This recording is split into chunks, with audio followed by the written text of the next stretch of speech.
What are we studying tonight? This is Wednesday, isn't it? So it's Philippians Colossians, yes. I have a worksheet, but it's the one that you had on the back of your worksheet last week. So in a minute, if you want one of these, we'll pass them out to you. And I just made 25, but we can make more.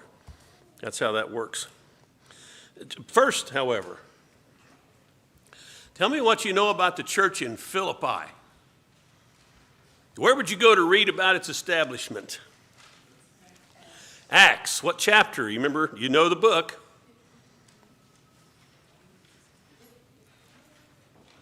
One more. 16, chapter 16. Now, to be fair, we started in 15 because that's where the trip started, but then in chapter 16 they got down to where they were actually in Philippi. So, tell me about what happened when they got to Philippi.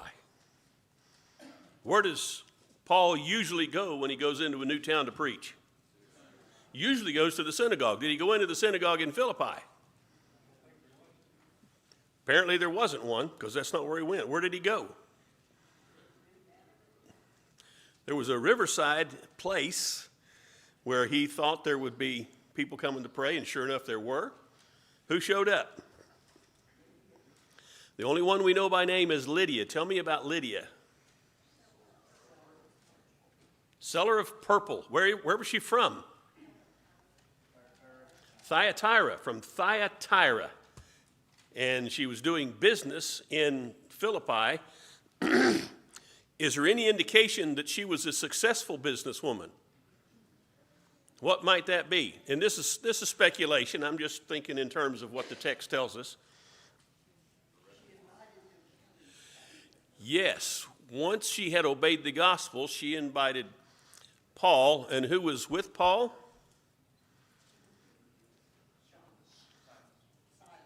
Okay, Silas? Yeah? At least those two. And there is, if you look at chapter 16 of Acts,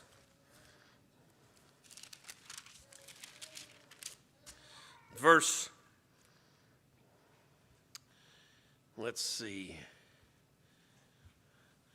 10, what pronoun do you see in chapter 16 of Acts, verse 10? We. We, who's we? Luke is writing Acts, so evidently Luke was with them in Philippi. And so here's a woman inviting three men into her home, at least three men. But wait a minute, there was a fourth. You even mentioned a fourth. Timothy. So she must have been pretty successful as a seller of purple. This wasn't her hometown. But wherever she was staying, she had a place large enough where she could invite four grown men to come and stay with her and her household. She had a household, so she must have been doing pretty well as a seller of purple. Her assumed success financially, however, did not diminish her spirituality. She was at the river looking for God. When Paul began to speak to her, what does the text say God did for her? Opened her heart. Okay. Now here's it's not a trick question, but it's hopefully one that'll provoke thought. Did the Lord open the jailer's heart?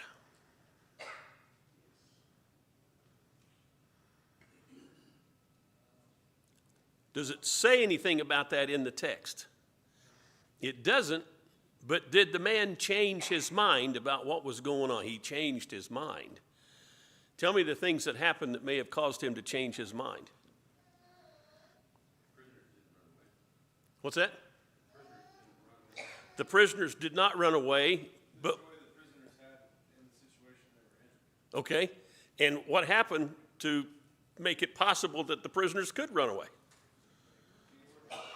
There's an earthquake, and it wasn't just an earthquake, but it was an earthquake, and everybody's bonds were loosed. Whatever change they might have had on them, whatever bondage, was all gone, and they could have run away, but they didn't. What had those guys been hearing before the earthquake? singing. Who was singing? Paul and Silas. So they're in prison for preaching the gospel. They've already converted Lydia. Now the jailer comes in about to kill himself because he thinks everybody's escaped. And they tell him, hey, nobody's escaped. But, it's hard for us to get a picture of total darkness. How many of you guys have night lights in your houses on all the time? It's great. So you can see stuff at night. They didn't have any of that. He came in, and what did the jailer call for? He called for lights. Bring in lights. Let's see what's going on in here. And he thought everybody was gone, and they hadn't gone. And so he falls down before Paul and Silas and says, what do I need to do to be saved? What do they tell him? You need to believe in Jesus. What do you know about Jesus? Probably nothing. So they take him and have a Bible study, and he washes their stripes and feeds them, and they preach the gospel to him, and he obeys the gospel, he and his whole household. So Lydia and her household have obeyed the gospel. Now the jailer and his household have obeyed the gospel. That's how the church gets started in Philippi.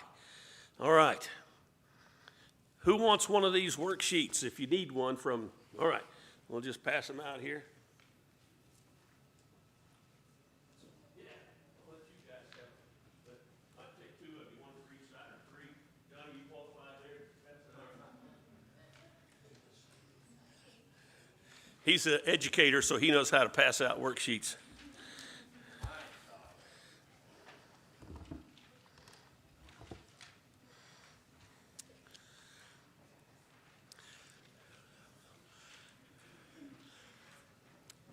The one from last week, I did change the wording a little bit in a couple of places for this new one.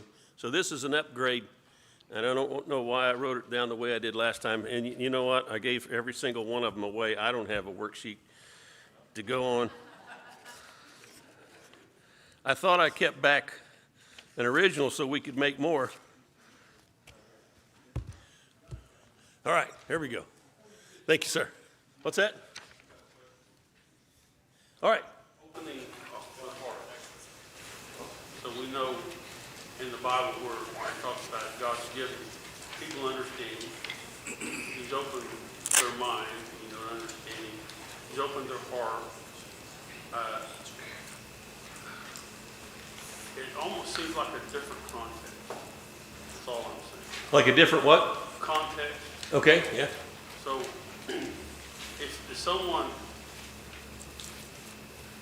is, like what you're saying, the jailer, he realizes that they're still there. So was his heart? You see what I'm saying? It's just wanting to understand kind of what the meaning is there. Okay. And I don't know that I can fully give you that, but this really isn't a new thing. It's just that it's worded in this way that might be a little bit different. If you look at Matthew 13, we're still talking about God opening Lydia's heart and what all that involves and what it means, what the implications are of that. But I don't think this is anything actually new. It's just, in my mind, it's because it's worded that way, it seems different to us. It might seem strange, like she's getting something that other people, an advantage that other people don't have. But look at what Jesus says here in Matthew 13. This is, if you ever want to find a parable, look at Matthew 13. That's all Matthew 13 is about, parables of Jesus. They're not all in there, but there's a bunch of them in here. And these are parables of the kingdom. The kingdom. So, look at verse 10. The disciples came to him and said, why do you speak to them in parables?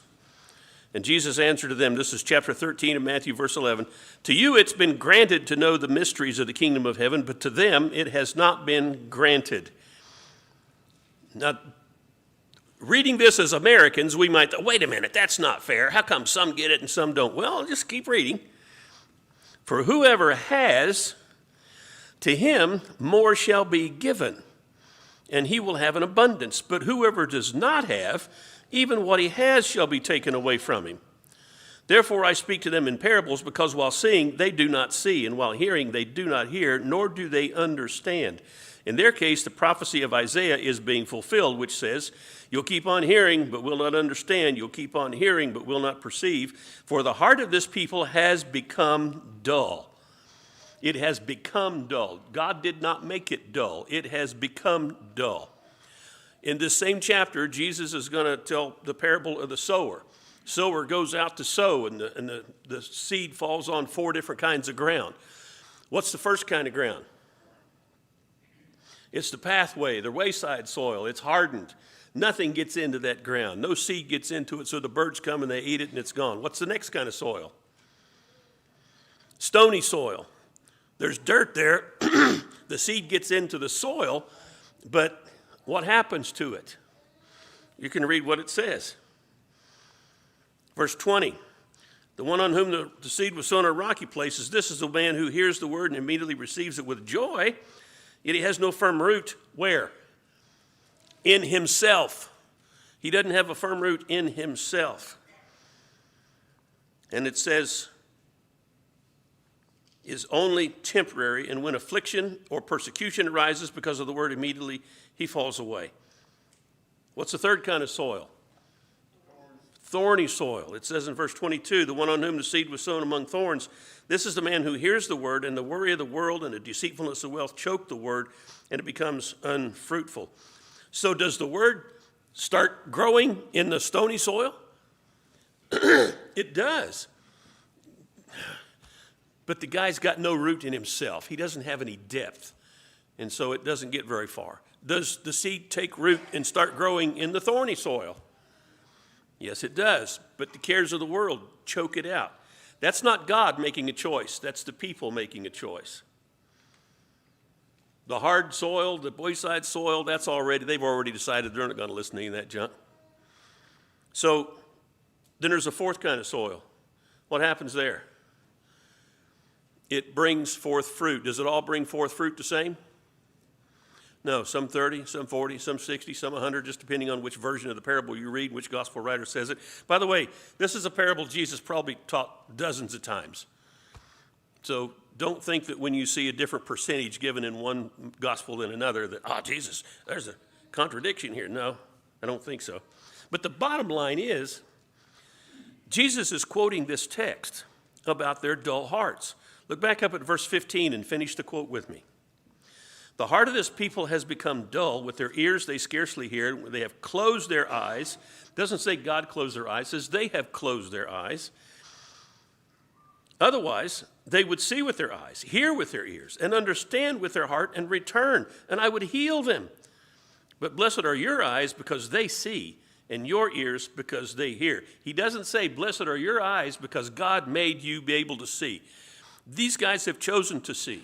There's something about them, and I've asked this question about myself all my life. Why do I have faith? Now, I can give you the intellectual reasons. Because this all makes sense. But why me? What? I think you choose to. Well, I choose to, yes, but I haven't figured out why I have chosen. It's a mystery to me.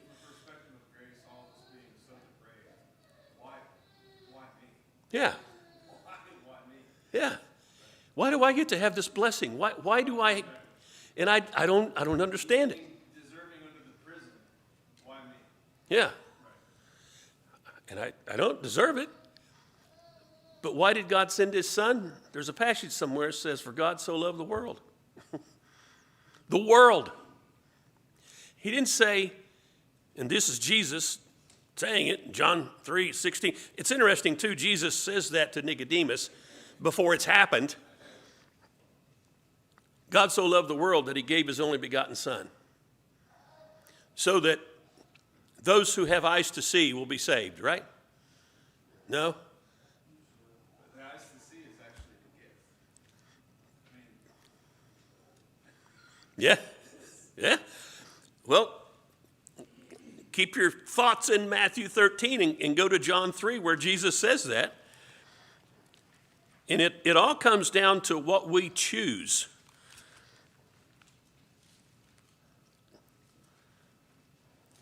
John chapter 3. Now, you know verse 16, God so loved the world, but look at verse 19. This is the judgment, that light has come into the world, and men loved the darkness rather than the light, for their deeds were evil. For everyone who does evil hates the light and does not come to the light for fear that his deeds will be exposed. But he who practices the truth comes to the light, so that his deeds may be manifested as having been wrought in God. We choose. Lydia chose. She chose to be at that riverside where people were looking for God in one way, shape, or form. She heard Paul speaking and listened to him, and God opened her heart. You remember last week that really profound illustration that I gave you about the used car salesman? Yeah, I know. It's funny, isn't it? But it's the truth. You go on the lot and you're looking at a car and the salesman comes up. What's he want to do? He wants to sell a car. So he asks you the question. You want to take a test drive? What does he know is going to happen if you test drive? Now, I said used car. I really meant new car. Because you can drive a used car and you go, oh, I don't want this thing. But you drive a new car and you're going to go, oh, yeah. Oh, man, this baby. And it might not even really be what you want, but it smell that new car smell. You see all this nice, clean upholstery in here? Nothing's broken. There's no fries in the floor. There's no toys in the back seat. This is a new car. I want this. If you drive it, the longer you drive it, you know how it works. You're shopping for clothes. You see a coat or a dress or something, and the salesperson goes, hey, you want to try it on? See what it looks like on you. I was so proud of myself in Sam's. They don't have a place where you can try clothes on in Sam's. And I don't ever think outside the box very much, but I thought, I don't even know what this thing will look like on me. It's like, I have a camera in my pocket. I put the coat on it, took a selfie. I never take a selfie, but I could look at that selfie. That's what it looks like. Okay, I'll buy that thing. It might not have worked out if I hadn't had the camera, but anyway, it's that way. You got to be looking, and when you're looking, you get an opportunity. God says, I want you to hear this because you're going to like this. Why do you take somebody to a new restaurant? Because you think they're going to like it. What do you say? Hey, you need to go see this movie with me. You think they're going to like it, and you're hoping they will. And God is offering his son for the salvation of the world. And when people show interest in that, don't you know how, I don't know if appreciative is the word, but how God loves that. You appreciate what I did for you. I'm going to do something for you. Paul? Back to the phrase, God opened in your heart. Do we see other examples, other writers other than Luke that use that same phrase in other places? I don't know that they use that same phrase about opening hearts, but I see the principle. That's what I think we're seeing in Matthew 13, where Jesus says, you're going to hear because you want to. In John chapter 3, you want the light. You come to the light because you want the truth. You care about the truth. When Paul wrote to the church at Thessalonica, he said, there are some who do not love the truth, and God will give them a delusion. And so people read that and they say, well, how's that fair if God gives them a delusion? Well, the reason he gave them a delusion is because they don't love the truth. All right. Did anybody's dad ever catch them smoking when they were a kid? And say, here, son, you're going to smoke the whole pack. It's like, you want to smoke? I'm going to show you what smoking's like. And then you come away sick. Anyway, that kind of thing happens. I'm not saying we are making too much of it, we're looking into it too much, or we're not. Just saying it's easy to do sometimes for us. We want to know exactly every angle. We want to understand everything. And so I wonder if there's some writing style or something that's maybe not quite as, you know what I'm saying, getting into, did she actually make the choice, or is that predestination, or we go down this rabbit hole of like, what does that really mean? He opened her heart, she didn't choose, without getting into all that, that's why I'm asking, I wonder, do we see it used in other places, in other contexts, just to draw a comparison? Not, they were saying the same thing. I mean, the specific verbiage, if you will, that line, do we see that other places so that we could say, oh yeah, it's the exact same thing, or, oh whoa, totally different context or different outcome, or, that's the point of the question, is to dissect that thing a little bit, and either say, well, maybe it's just literary and not. Okay. I don't know where he uses the exact same language, but there are a couple of other examples we could talk about in a minute. Mike? Part of the answer is that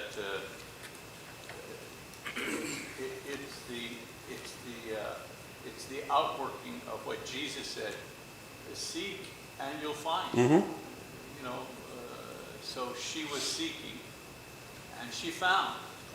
And I think Luke says the Lord opened her heart. I think that's the promise. He promises us. Yeah. If you seek, you'll find. You knock, door be open. God does, I think the idea is that God is at work in our salvation, in the process of our salvation, as we seek and so on and so forth. He draws us closer and closer to the truth. So I think it's just Luke saying, well, she was seeking and she found. And he says it in another way, the Lord opened her heart. Yeah, of course. I mean, reprobation and election are certainly biblical doctrines. Like 2 Corinthians talk about predestined vessels of wrath created by God, right? But I don't believe they're doctrines, biblical doctrines that we're supposed to be concerned about. I think it's one of those biblical doctrines that we're just not going to know on this side.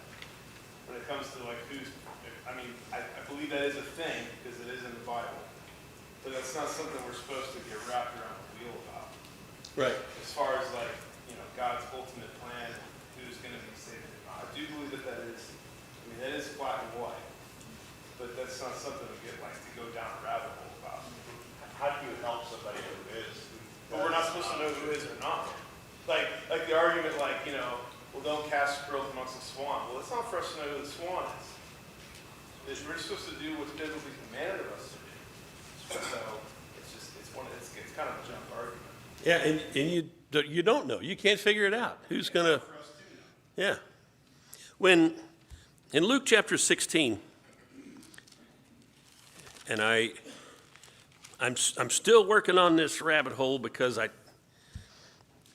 to me, this kind of opens up a view of the whole church in Philippi, because when you read the letters that Jesus dictated to John to the 7 churches of Asia, not all those churches got a good report.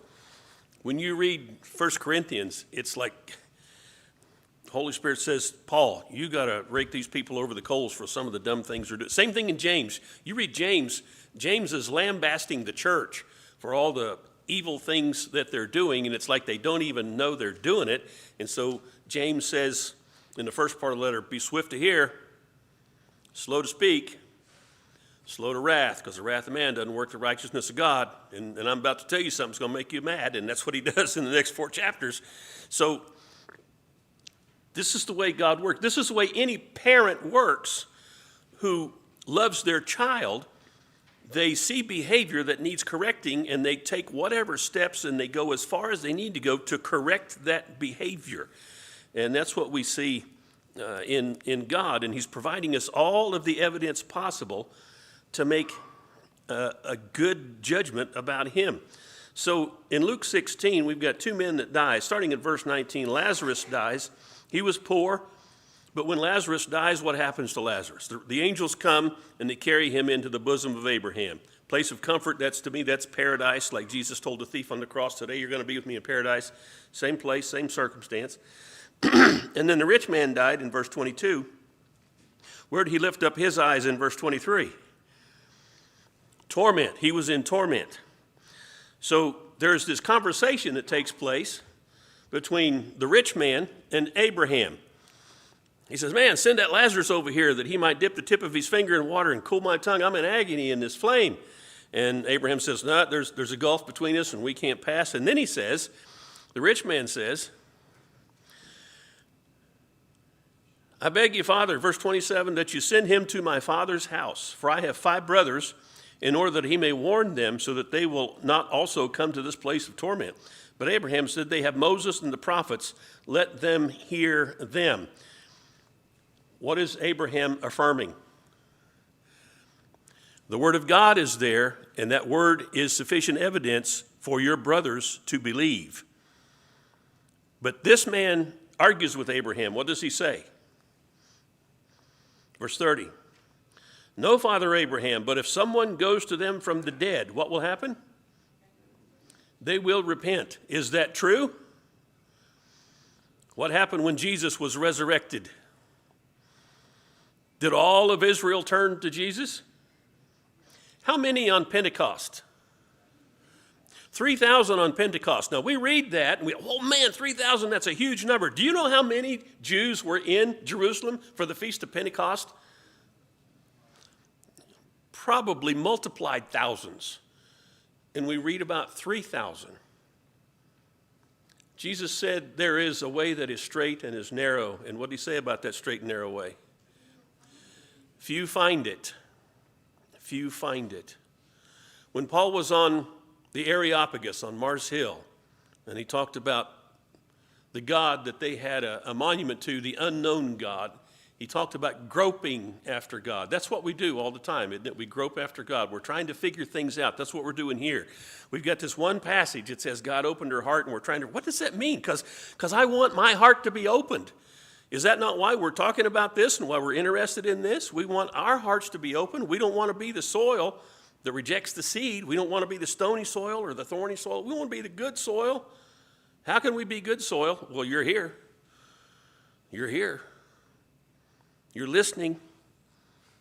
It's not a one-time experience. No. God opens our hearts throughout our whole lives. Exactly. We understand something or we discern something that makes a significant effect on our Christian life or our understanding that perhaps sends us off in another direction. So it's not a one-time shot. Exactly. It's a process all of our lives. We're learning and we're growing.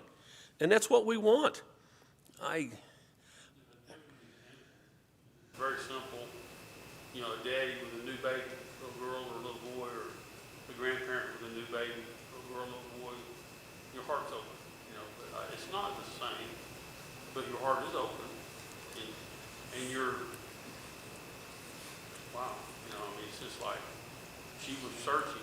I'm sorry if that caused us to get off down the rabbit hole, but I was really earnestly wondering what that meant. You know, I wondered, is there something there that I need to know so I can keep my heart open? I think it's an important point, though, or I wouldn't be spending the time on it. And the contrast that we'll see in the worksheet is the contrast between some of the Jews in Acts chapter 28. And I don't know if I drove that point home. See, Luke is the one who wrote Acts. And Luke is the one who was with Paul and Silas and Timothy when they are in Philippi. And when Luke concludes Acts, where is Paul? He's in Rome. He's in prison. He stayed there for 2 years. So all of that has happened by the time Luke finishes Acts. But look what happens in the last little bit of Acts. The Jews come that are in Rome. Paul sends for the Jews, and they come and they argue about the gospel. And this is what he says in Acts chapter 28 and verse 26, saying, "Go to this people and say, you'll keep on hearing, but will not understand. You'll keep on seeing, but will not perceive. For the heart of this people has become dull." What's he quoting? Same thing Jesus quoted in Matthew 13 regarding people who refuse to see. With their ears they scarcely hear, they've closed their eyes, otherwise they might see with their eyes and hear with their ears and understand with their heart and return, and I would heal them. So Paul says, verse 28, "Therefore let it be known to you that this salvation of God's been sent to the Gentiles. They will also do what? They'll listen." Whoa, didn't we read that in chapter 16? That's what we're talking about. Lydia, listen. Paul says, I'm going to the Gentiles. They'll listen. You guys won't listen. And that was the whole problem. So you and I, we're here. We're listening. Don't ever stop listening. Keep listening, keep hearing. All right, what else we got? By the way, do you remember Elisha? He was, what was the name of that? Was it Dothan? Anyway, he was in a city, and I think it was Ahab had heard where he was and was trying to kill him and sent his troops, or who was it? Anyway, they were outside the city, and God sent his angels. And Elisha was up on the wall with his servant, and his servant couldn't see him. And Elisha prayed to God and said, "Open his eyes."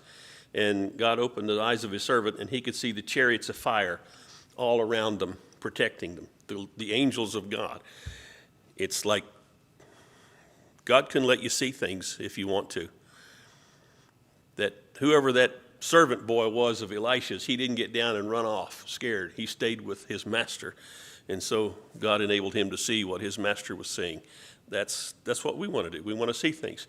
Jesus promised well, he didn't promise, but he prayed to his Father in John chapter 17. I want these guys to see the glory that I had with you before all this. Jesus wants to show his apostles, and he wants to show us the glory that he had with God. Just think about that. Jesus, the one who spoke the universe into existence. That's what John starts his gospel out with. Because I want to show these guys something. I want to show them what it was like. You ever go somewhere and you see something marvelous and you want to bring some people to show it? You got to see this. It's so neat. And that's Jesus. He thinks enough of you. He appreciates you enough to want to show you what he has with the Father.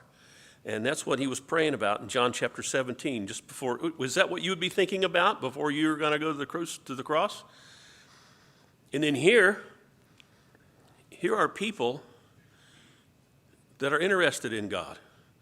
And they hear this message about his son, and they want to hear more about that. And God opens their hearts.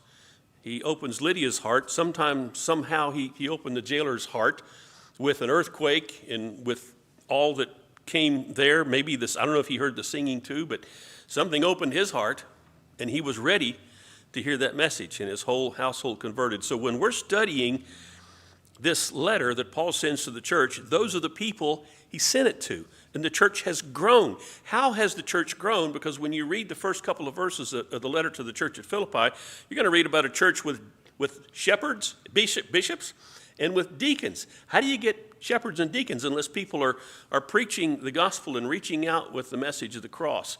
And the church is growing in maturity and in number. Jane? I think that we need to be looking for those that are searching. There are people that are searching, and all we have to do is ask, are you interested in studying the Bible? Are you? It's kind of like Susie. She had been reading the Bible for 3 years. She had searched around when they moved from California. She had searched around to different churches. And she said to me, I wasn't looking for entertainment. I was actually looking for what the Bible taught. And she came here, and she said, I didn't know it existed. And I asked her, she wanted to sit down by us in the front. She was back. And she had been studying about the rock. Who was the rock? And you happened to just be preaching on that Sunday that she came. And she said, I'm so glad to hear that. I didn't know what that meant. And I asked her, I said, would you want to be baptized with forgiveness of your sins? And she said, yes, I would. And she was baptized. And so all I had to do was ask. Right. And I think it's our responsibility to do like Paul. He went, seeking, and he found somebody. And we need to do this, do that ourselves. That's what we're put here for. Oh, that's neat though, isn't it? That's all I know. Doc? You and Mike both touched on Matthew 7:7 about asking it will be given to you, seeking you will find, knocking it will be open to you. For everyone who asks receives, and he who seeks finds, and to him who knocks it will be open. I think we get complacent sometimes. We don't continue to ask. We don't continue to seek. We don't continue to knock on that door. Lord, what can I learn today? What can I do to further the kingdom of God today? Help me find that. Right. And it's not just there. If you stay in the Sermon on the Mount, it's that part about knocking, but look what he says, chapter 6, verse 5. When you pray, you're not to be like the hypocrites. They love to stand and pray in the synagogues and on the street corners so that they may be seen by men. Truly, I say to you, they have their reward in full. Those are the ones who don't see. They don't get it. Their heart's closed off. They just want what they want. But you, verse 6, when you pray, go into your inner room, close your door, pray to your Father who's in secret, and your Father who sees what's done in secret will do what? He'll reward you. You're seeking him out. You're seeking his will. You're not praying so that people will see you and think, oh, look what a religious guy that is. That's the distinction that Jesus is making here. And in all three of these things, in praying, he says it's the same thing. You seek God, and he'll reward you. In giving, you seek God when you give, and he will reward you. In fasting, well, we don't fast, so let's move on. In fasting, don't do it to be seen by men. You do it to God, to seek God, and he will reward you. It's, do we want him or do we not? In chapter 6, verse 22, the eye is the lamp of the body. So then if your eye is clear, your whole body will be full of light. But if your eye is bad, your whole body will be full of darkness. If then the light that is in you is darkness, how great is the darkness? And then he says, and this is not separate, this is the same context, verse 24, no one can serve two masters. Either he'll hate the one and love the other, or he'll be devoted to one and despise the other. You cannot serve God and wealth. It's like in marriage or even courtship. Who do you want to please, especially in courtship? Whoever you're courting. You want to make them happy. You're seeking them. You're trying to please them because you want them to be enamored with you as you are enamored with them. And so you're seeking that. But if you're seeking, I'm a guy, if you're seeking 2 or 3 women at the same time, how's that going to work? I'll just take the best shot with all 3 of these, see which one, That's fine as long as they don't find out about it. They find out about it, you're a dead man.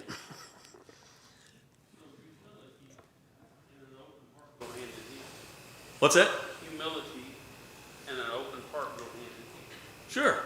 God rewards humility. That's throughout the scriptures too. So even though, as Paul was mentioning, it doesn't have the same exact wording in every case, but it's the same principle. We're seeing it over and over and over. If you, as James put it, draw near to God, what's God going to do? He's going to draw near to you. So don't be tripped up when you see it worded a certain way. Just say, okay, that's a principle there. That's an idea. How many other ways is this stated in Scripture? How many ways can you show your spouse that you love them? Well, I told her that when we got married. If I change my mind, I'll tell her that too. So you tell someone you love them with words, but you don't even use the same words. You can say, I love you, but you can also, I really appreciate you. I'm so thankful that you decided to marry me. I thank you for not killing me all these years. I thank you for this. But then you can also do things. Whatever they like, you can do that for them to show them that you appreciate them. And this is what a relationship is all about. You treat people with respect and regard, and you pay attention to what they say, and you respond to what they say and how they behave. That's what a relationship is. And when you're looking for God, that's what you do with God. We're in the middle of a sermon series about honoring God. How do you honor God? Well, there's lots of ways to do that. But it all comes back to what does he want? Just like in romance. Just like in romance. What does she want? What does he want? And if it's good, that's what you want to put out there. So, anyway, when we get into the text of the letter to the church at Philippi, in 3 weeks or so. Remember all this stuff. This is a letter written to people whose hearts are open to the Word. That's why the letter, I think it's why, the letter is so positive. This isn't a letter written to a church that needs to be corrected on certain things like other letters that are written need to do. But this is a letter expressing gratitude from Paul for the sharing and the spread of the gospel that they're doing because they're sending him money. This is about the Christ who sacrificed himself and showed them how that works, and you're showing your love, increasing your love. All this stuff is in Philippians, and he gets to the end and he said, man, if there's anything that's good, I want you to think about that. Think about whatever's positive and hopeful and blessed and beautiful and praiseworthy. That's the direction that he's taking the church because he knows they're open to this. I don't know what you were like as a student in elementary school. I was not much of a student in elementary school unless it was a topic that I liked. That all changed when I grew up. When I went to Bear Valley, I listened in every class. I studied. I applied myself. I put the effort out. And there were much more demands put on me when I was going to Bear Valley than when I was in elementary school. The difference was maturity. And if you think I was mature, I wasn't mature. I was more mature than I was in elementary school. And so I knew, okay, there's value in what's being put in front of me, and I need to soak this up. And that's the way we need to be with the gospel and everything about God. There's value in it. Soak it up. You open yourself, and God will help you open you even more. To those who have, how much is going to be given? More is going to be given. You remember the parable of the talents? The talents weren't talents per se, it was money, but the guy that had 2 talents made 4, and Jesus gave him some more. But then there was a guy that had 10, and he got a lot more. Well, that's just the way you do it in business. By the way, how much responsibility do you want? That's kind of scary, isn't it? Unless you're one of those people that, yeah, give me all of it. I want to do something with it. Not all of us are like that. But if you want it, God will give you as much as you can handle. That's what the parable's all about. Anyway, anybody got anything else? There's part of me that feels like I should apologize for spending so much time on this, and there's another part that's, no, this is good. We're looking at the way God works and the way he responds to us coming to him, and that's really what this is all about. So are we good? All right, Lord love you. We won't wait for the second bell.